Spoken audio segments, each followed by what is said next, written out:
Supreme Court of Texas. All persons having business before the Honorable, the Supreme Court of Texas, are admonished to draw near and give their attention, for the court is now sitting. God save the state of Texas, this honorable court. Please be seated.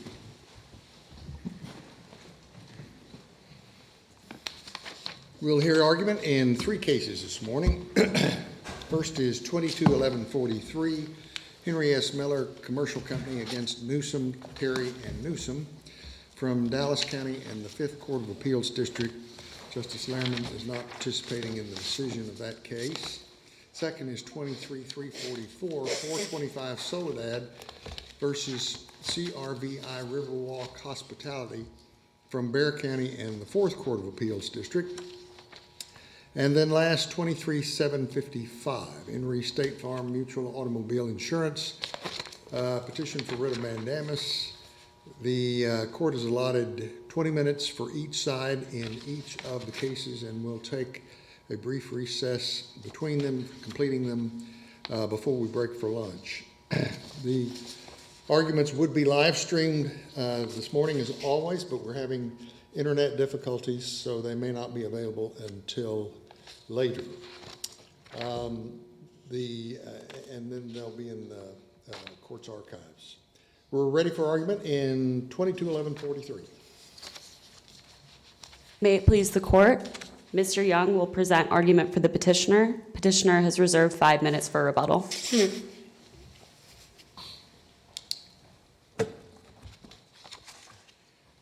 Mr. Chief Justice, and may it please the court.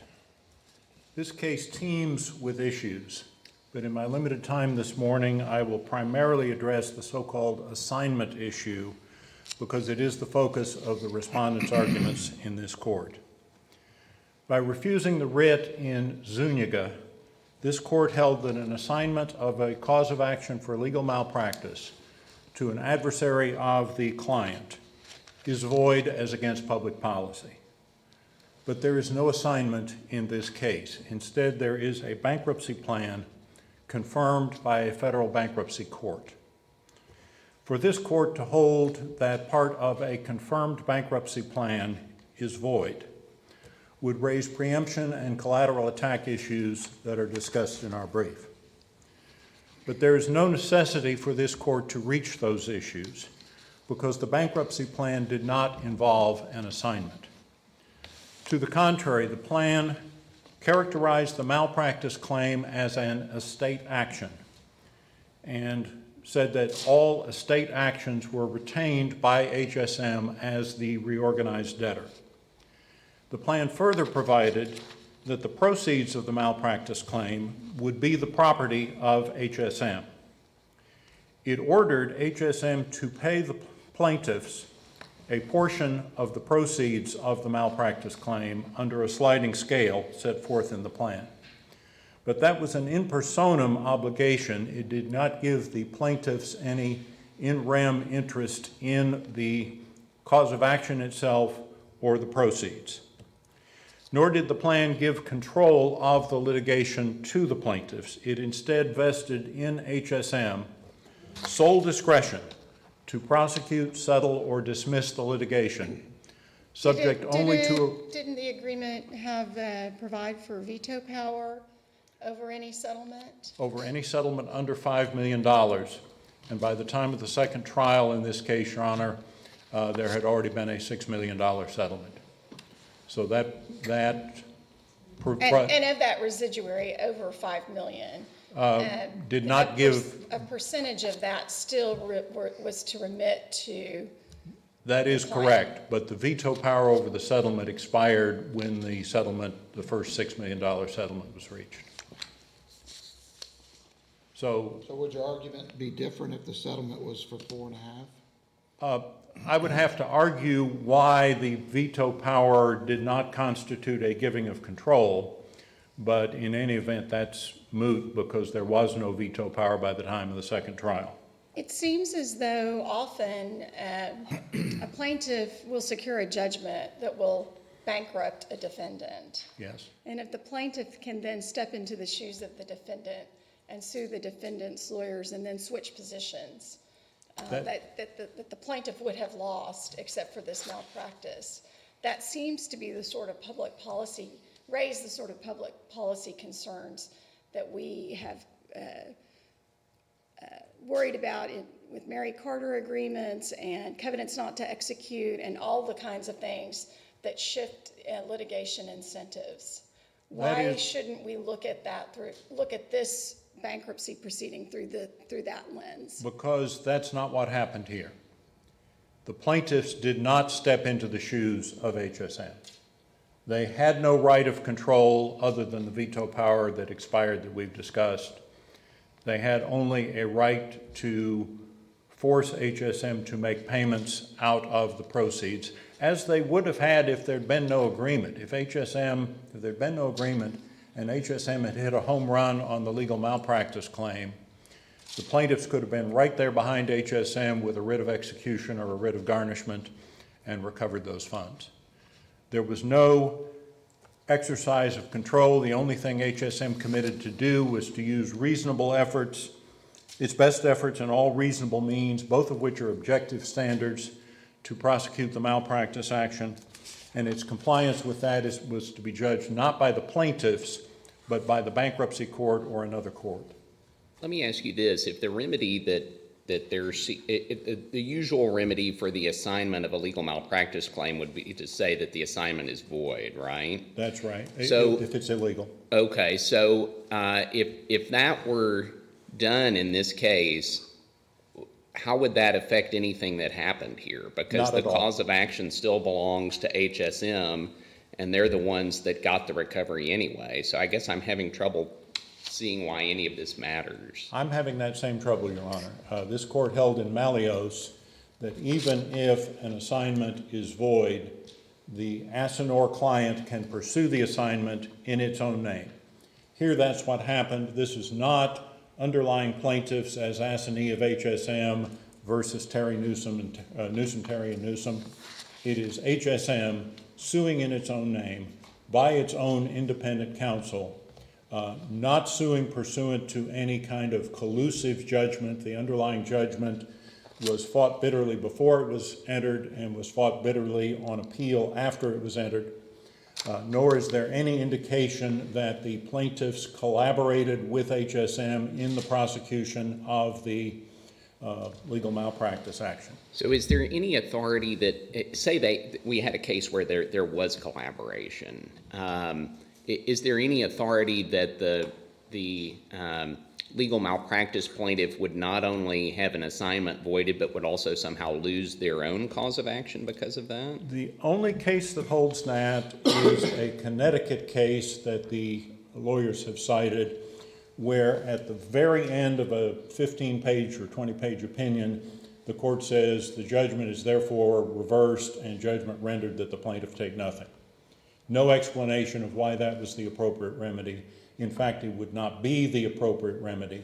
There's a whole body of law about the effect of void instruments generally and void assignments in particular. And the answer is a void instrument confers no title, conveys no title, and leaves the parties in exactly the same position they would have been in had it never occurred. If that is the outcome in this case, then it rejects the lawyer's argument that they're entitled to rendition. And furthermore, it renders any void assignment harmless error, because the remedy would be to reverse the case and do it over again without the effects of the void assignment. That would mean... Why would that be the remedy? It seems like the remedy would be for this court to tell the bankruptcy court, don't pay the proceeds to, keep the proceeds with HSM, don't pay them to the putative assignee.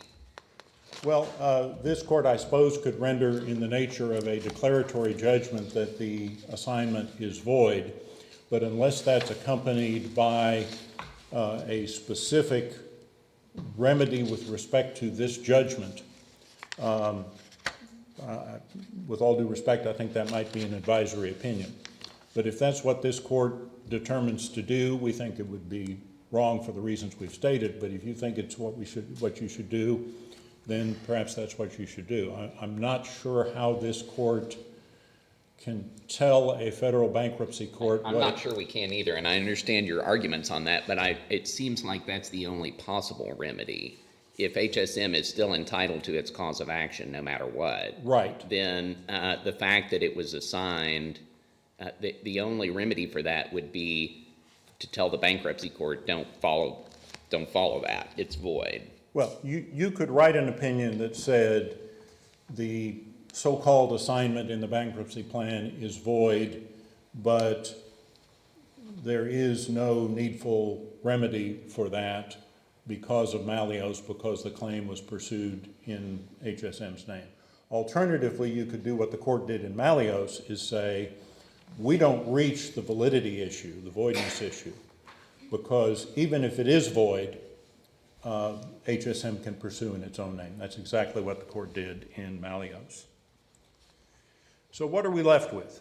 We are left with the fact that the lawyers claim that Mr. Stanley, the underlying plaintiff's counsel, and a witness in this case, had a financial incentive to engage in an unseemly and disingenuous reversal of position between the underlying case and the malpractice case. Any such incentive was not a product of the bankruptcy plan or any of its provisions. It was a product of the underlying circumstances.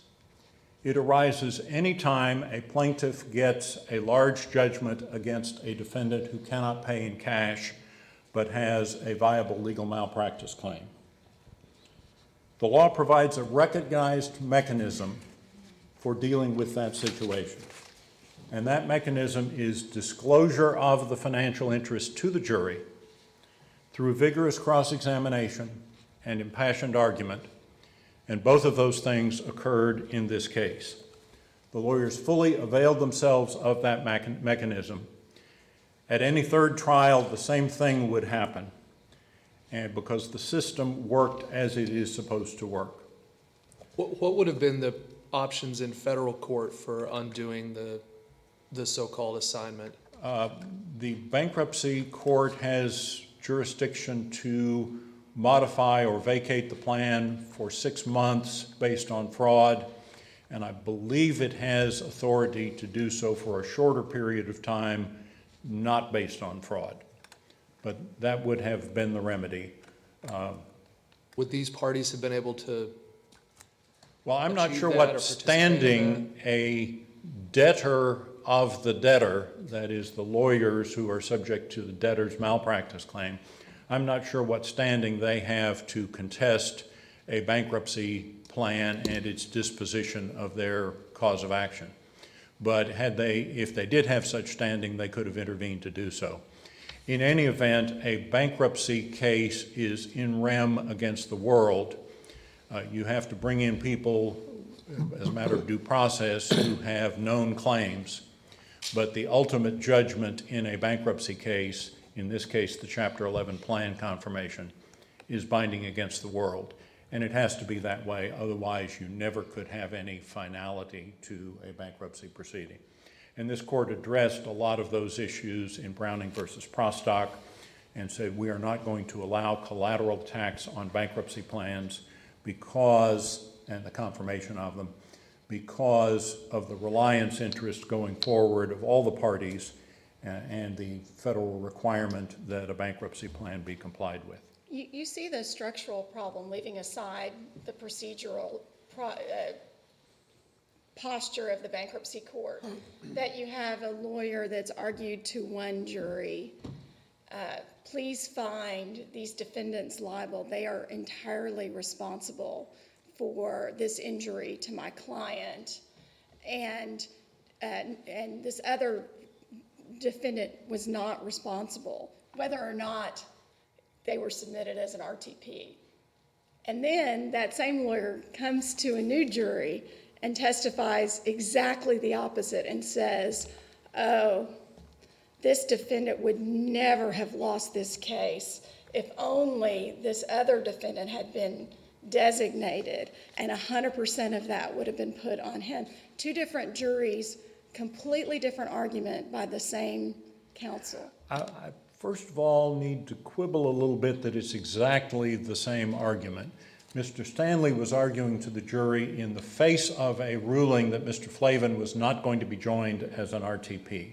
So he was entitled to make the arguments that he made without Flavin in the case.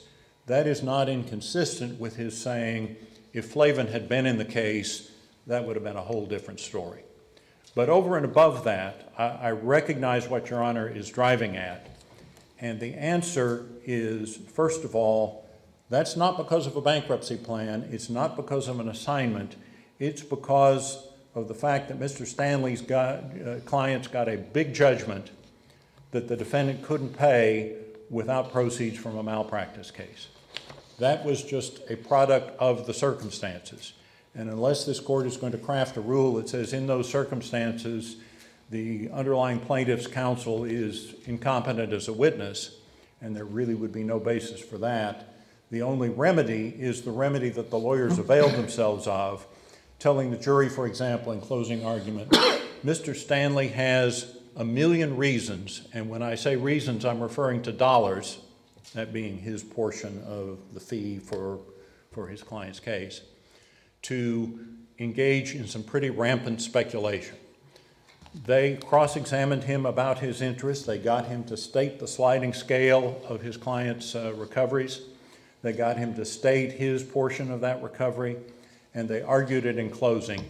And that's the way financial interest of a witness is supposed to be presented to the jury, whether it's a lawyer in a malpractice case or otherwise.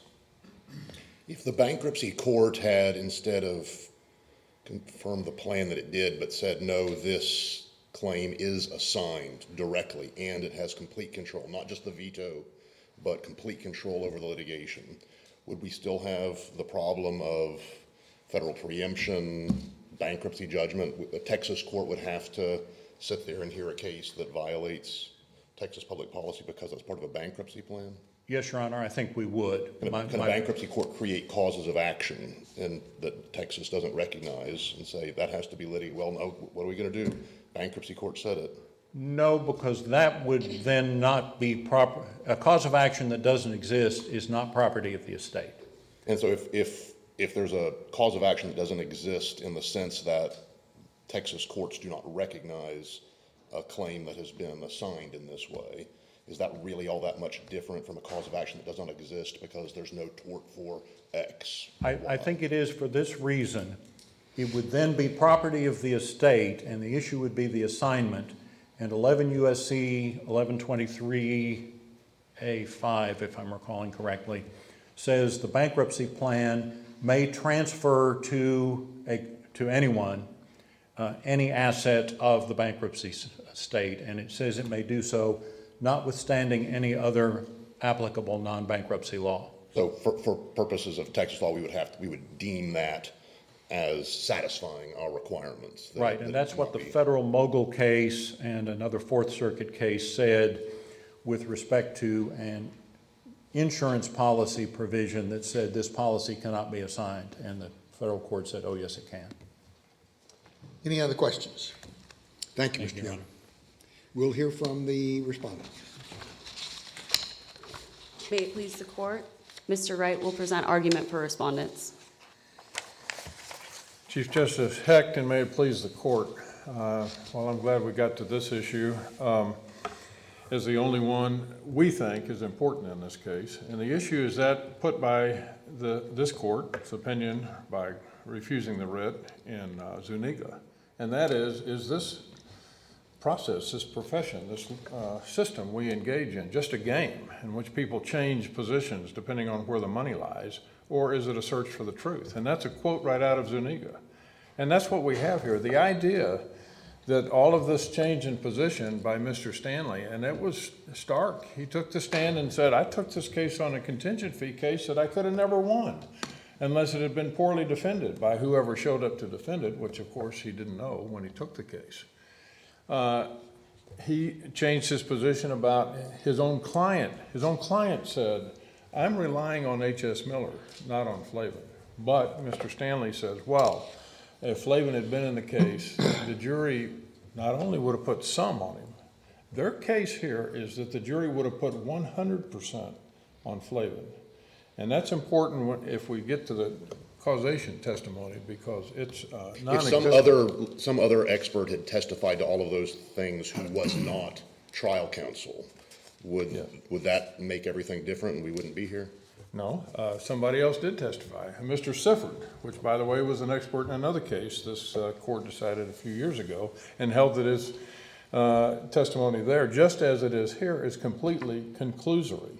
But, But you does know, it amount to an evidentiary problem? Is that really what we're getting at? It's not so much that there was an improper assignment. It was not that there was undue control. It's that the evidence didn't quite do it. It theoretically could have if we had non-conclusory testimony, or if we had someone who was not trial counsel below.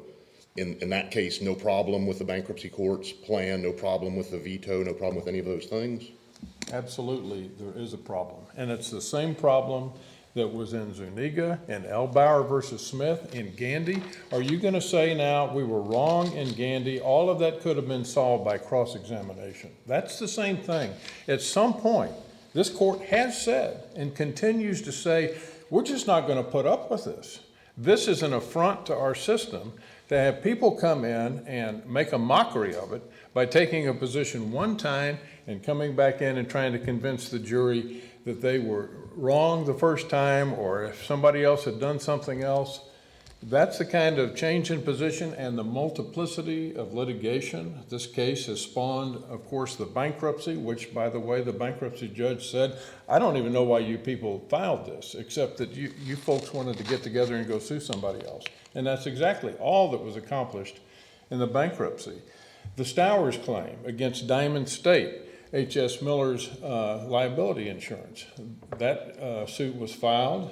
This claim against my client's been tried twice, and now they've taken an assignment from my client against his own malpractice insurer for failure to settle. We referenced Well, they that didn't in the really briefs. take an assignment. There's a bankruptcy plan that says they are entitled to some of the proceeds, right? I meant this last assignment from my client, Mr. Terry, against Medmark, his malpractice insurance company, which we've referenced in our brief. Anyway, just the point being, there's now 4 pieces of litigation that have spun off from this. But the bankruptcy court did not rule on whether any of this was valid.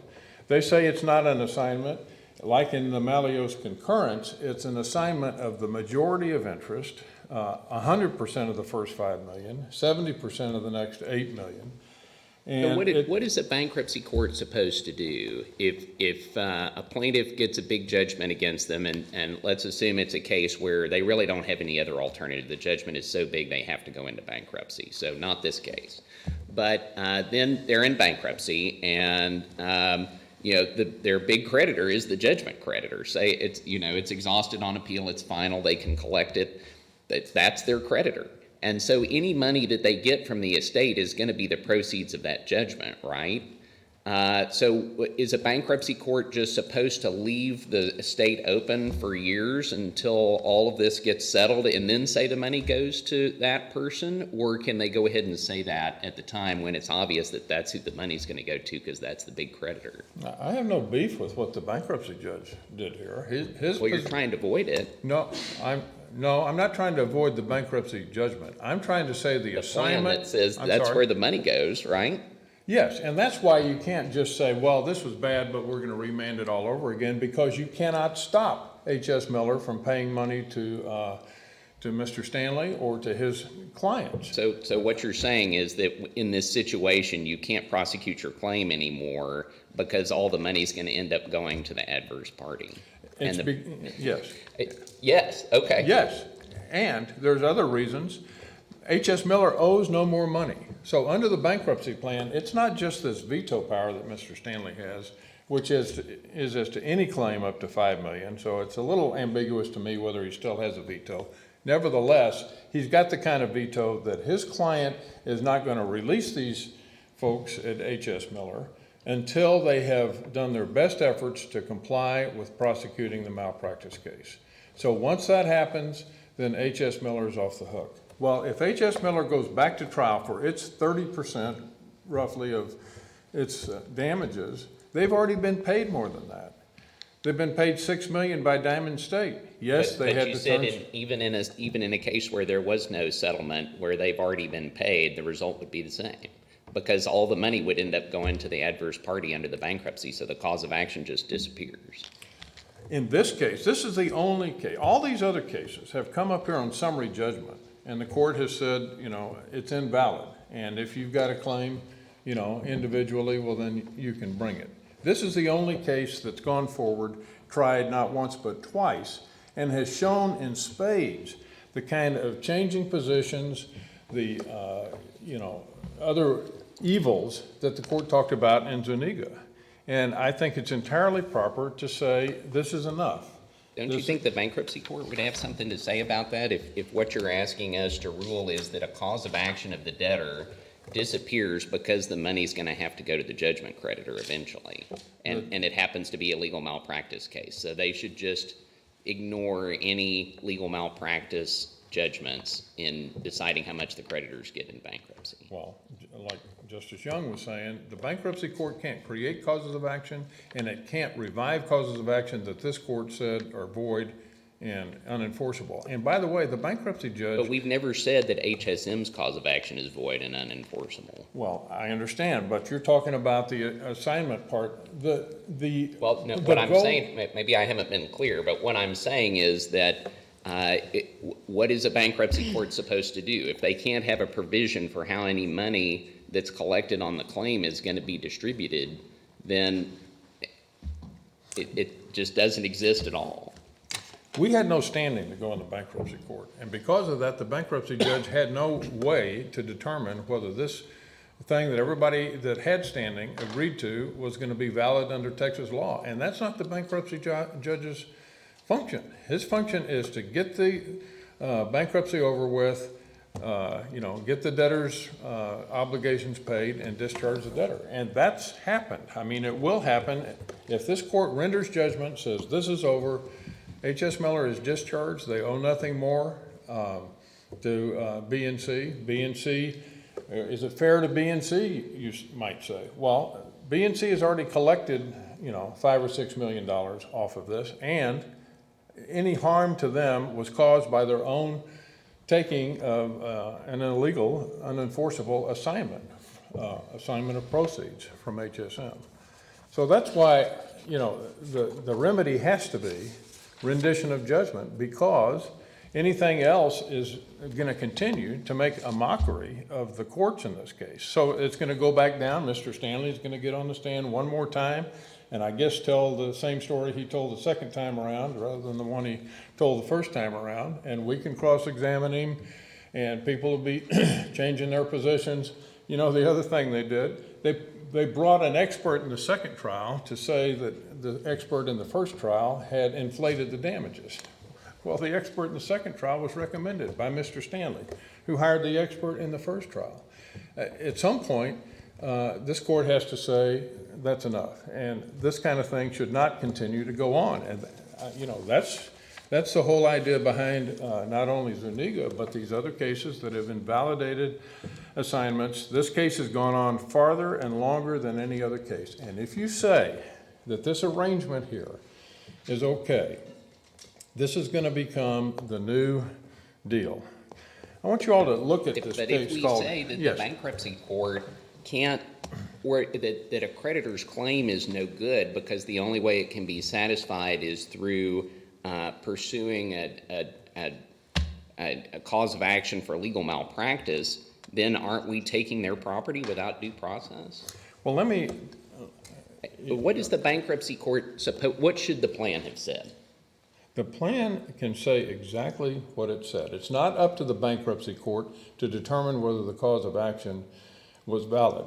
But what Your Honor is saying is every time somebody is dissatisfied with a litigation result, which is every time one party or the other is dissatisfied, one thing that can happen is somebody can get a malpractice claim either way. Sometimes the plaintiff lawyer may not have gotten enough money, and there have been cases this court has dealt with about that.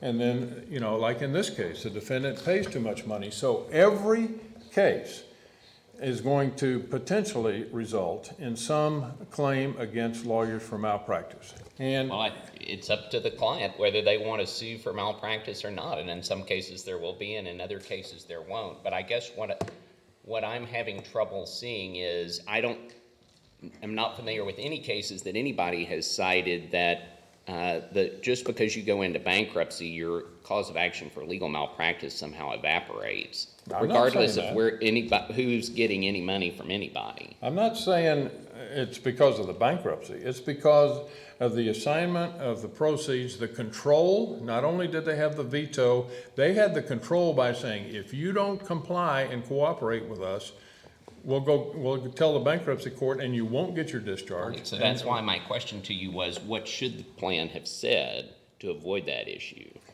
Because nobody can change the fact that they're a creditor, right? That BNC is eventually going to get some of the money if there's a cause of action that HSM prevails on for legal malpractice. They're the creditor, so we can't change that. Nobody can change that. Well, so what you can change is to say, we're not going to let legal malpractice claims be sold on the market like some sort of a commodity. I hear you on that, and that's Right. why I asked, what should the plan say? Well, and like I say, the people who are in the position to argue that the assignment of proceeds is invalid under Texas law are my clients, and they were not there and not invited to the bankruptcy because they're not a creditor of the bankrupt.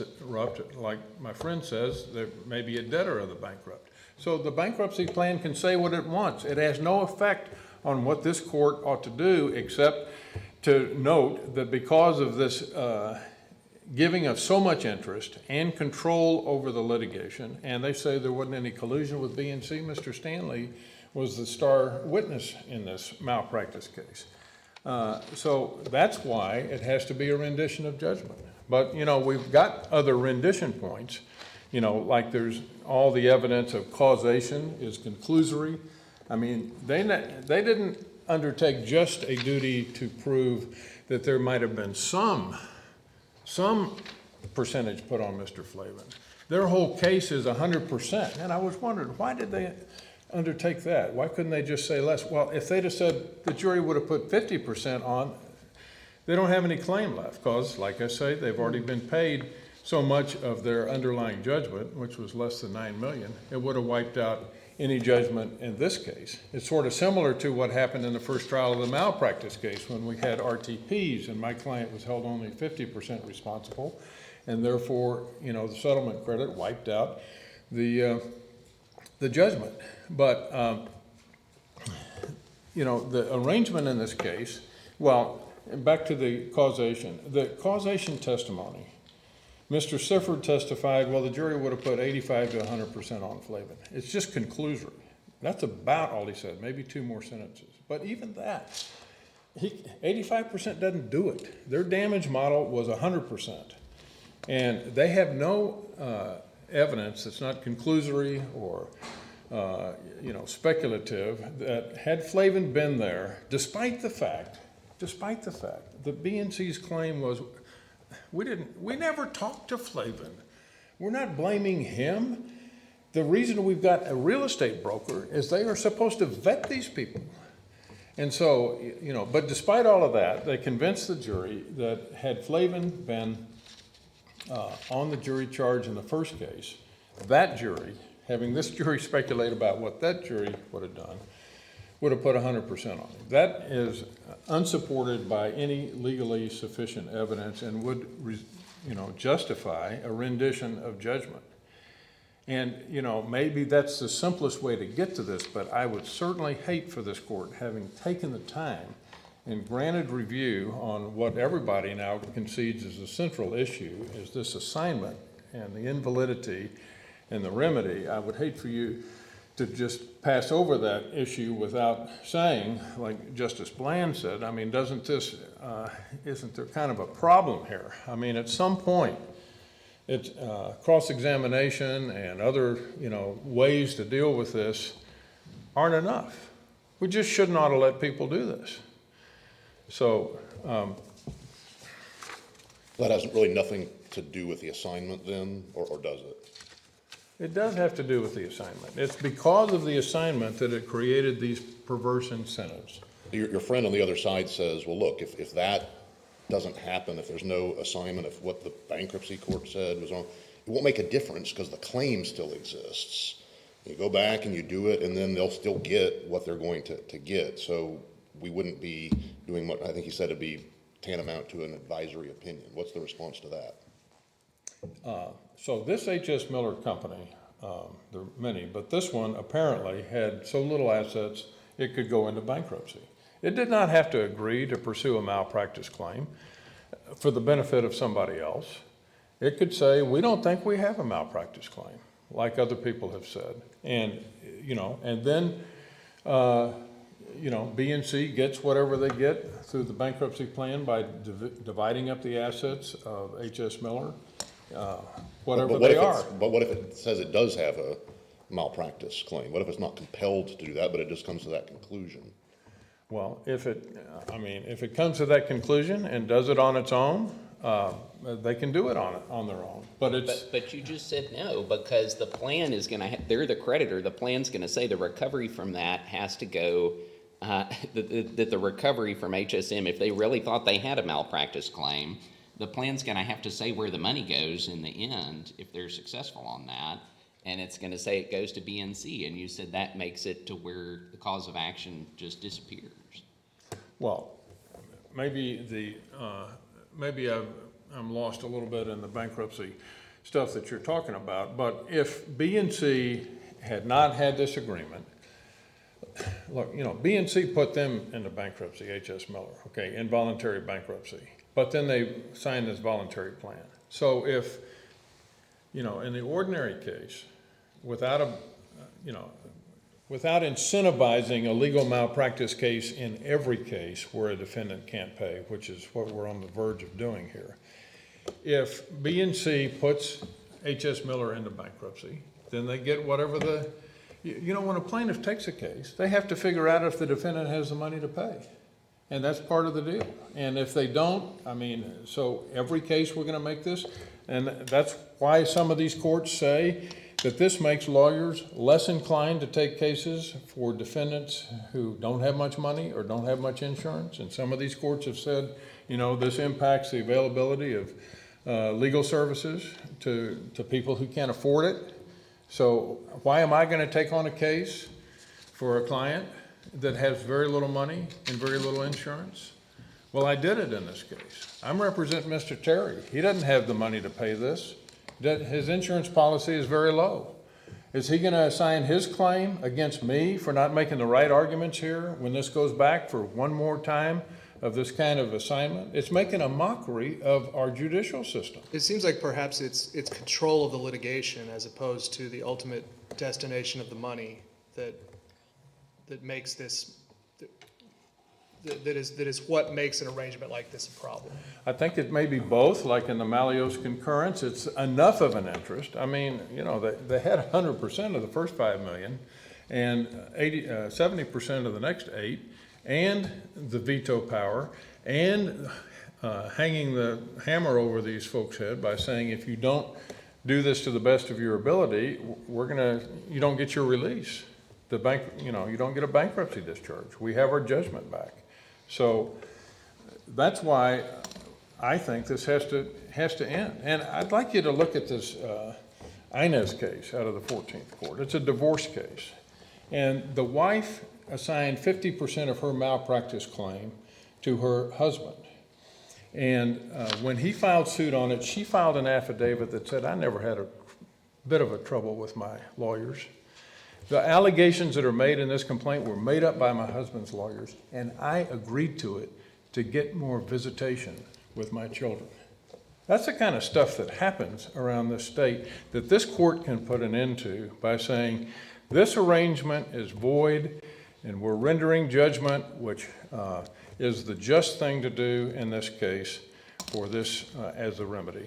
Any other questions? Just briefly, the bankruptcy court, the idea that you could not have talked to the bankruptcy court, that maybe that's true, but that seems strange to me. If you're the debtor of the debtor, if the proof of claim is filed against someone, I would think that that person has some ability to talk to the bankruptcy judge and say, no, this is improper, this is against, the underlying substantive law that this property interest allegedly is created by, whatever. You're saying there's no way to go to the bankruptcy judge and say, nip this in the bud and do this in a different way, or cut us out of it, or something, because it would violate Texas law.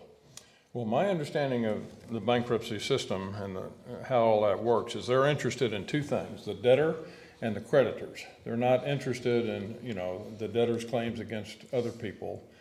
Like in this case, HSM, said that it was reserving its claims against other HSM entities that it could have sued and probably did have money, but until this is over. And so, anyway, I don't believe we would have had standing to go into the bankruptcy court and say, you can't let them sue us, and he's going to say, that's for some other court, like this court, to determine. Any other questions? Thank you, Mr. Wright. Mr. Young, you have 5 minutes. And if you could just briefly start there, you yourself said, I don't know how they would have had standing, but if they did, they could have intervened. If that's true, if the bankruptcy court doesn't have any interest in this, is going to say, that's for some other court. All I'm doing is saying, to the extent there's a property interest, here's who gets it. Surely somebody has to be there to be able to say, well, there actually isn't one, or it doesn't work this way, or it's contingent on not having undue control, or whatever else it is. Well, if the issue were the existence of the cause of action, that is going to have to be litigated somewhere. It could be litigated in an adversary proceeding in the bankruptcy case. Bankruptcy courts almost never do that. Why would they want to try a legal malpractice case under Texas law? But they could have done, and if they had, the lawyers would, of course, had standing to say anything that they deemed necessary. It instead allowed the pending state court litigation to go on, and I need to interject here. The malpractice case was filed in Henry S. Miller Company's name over a year before the bankruptcy plan was confirmed. So this is not a case of ginning up through a bankruptcy plan a legal malpractice claim that would not otherwise have existed. It existed for a year plus before the bankruptcy plan. Does the bankruptcy court or Congress have the power to compel the courts of this state to entertain a claim that is invalidly postured under the law of this state? Yes, because Congress has plenary power over bankruptcies and has said in 11 U.S.C. 1123 that a plan may notwithstanding any other applicable non-bankruptcy law, which would include this court's law, a plan may transfer an asset of the estate, and under other provisions. And so your position is that general reference to assets is enough that includes the power to require the courts of a state to entertain a state law claim that is invalid under the law of that state? Not a state law claim that is invalid under the law of that state, but an assignment that would otherwise be invalid under the law of that state. Yes, I am claiming that. If we think there is a difference between the compelled continuation of a malpractice claim via an assignment versus an independent assessment or an independent pursuit of that claim, should we then go ahead and address the Court of Appeals findings in connection with causation and the jury charge and all those things that were part of the malpractice claim in this case, so that sort of even leaving aside whether the assignment's valid or not, we have some findings here about the validity of the claim itself. Should we go ahead and address those with the idea that there could be some cause of action left, or should we leave that alone as the Court of Appeals had remanded this for yet another trial? If you accept my friend's argument, you would, of course, render judgment, and that would be the end of the case, but I absolutely don't see how you could do that. If you are otherwise remanding the case, there are a number of other issues in the case, one that we've raised, others that our opponents have raised, and the court would have discretion. I guess the court would have an obligation to address the rendition points, the other rendition points, because if they're valid, then there's no basis for remand. I'm just trying to figure out if those findings are tainted kind of by the validity or not of the assignment. In this case, if we concluded that they were, should we go ahead and address them nonetheless, because there's legal issues presented in connection with the malpractice claim, like causation? The court always has discretion to address non-dispositive issues when it's remanding the case. Many of those issues, like the jury charge on comparative responsibility, I think would be better addressed in the first instance by the Court of Appeals. But the court would have discretion to say, you know, if this is going back for trial, by the way, here's what we think on these issues. Because they might recur again in the trial, and if we provided some clarity on those now, then people would know what the law is on those other issues. Right, the court has that discretion and could do as it saw best on those. I do want to correct a misstatement by my friend. The plaintiff said that they had never talked to Mr. Flavin. If you look at Plaintiff's Exhibit 28 at page 6, which is the summary of Mr. Nussbaum's testimony, he was the leader of the underlying plaintiff entities. He testified that he had talked on several occasions to Mr. Flavin, and Mr. Flavin had repeated to him the same things that Mr. Defterios had told him. In other words, if Defterios was a liar, Flavin was a co-liar to the same person. That, we believe, alone would have been sufficient for an RTP designation, a timely RTP designation, and would have prevented it from being stricken. Any other questions? Thank you, Mr. Young. Thank you, Your Honor. Case is submitted, and the court will take a brief recess. All rise.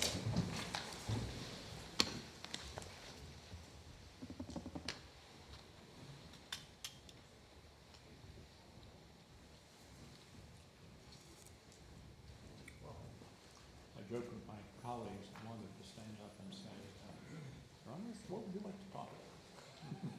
I think we both picked the most interesting